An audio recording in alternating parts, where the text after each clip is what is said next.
vai, come prima. Vai, vai, vai, vai, vai, vai. Ok, corri, corri, corri, corri, corri, corri. Continua a correre, continua a correre.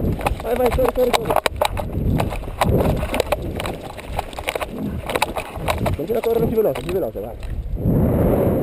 Ok. Ok, adesso siamo in volo. Hai visto? Sei comoda? Senti quello che stiamo salendo, ok? Ok. Ottimo. Beh, fantastico.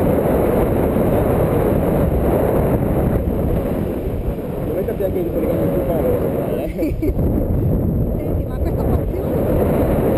Guarda, ho provato una volta come voi, mi sono innamorato, ho fatto il corso, ho fatto il corso di bussista, adesso farò il corso da istruttore e insomma è come tutte le cose, no? Si comincia dall'inizio e un po' alla volta si va sempre più avanti. Adesso noi cerchiamo di trovare un po' di condizione, ho trovato una piccola bolla, proviamo a sfruttarla.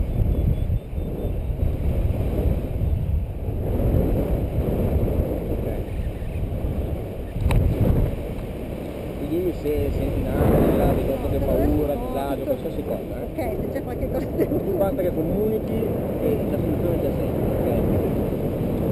Non aver paura se senti un po' di, appunto come prima, tirare verso l'alto, solo una termica che è una cosa molto positiva, vuol dire che, esatto, stare più su. perfetto. Veramente è bello. Adesso proviamo a avvicinarci un po' a loro. La cosa bella di volare vicini è che ci si comunica a vicenda del comportamento dell'aria, cioè io vedendo loro capisco cosa c'è lì e so se andarci o meno, certo. E idem loro guardando noi.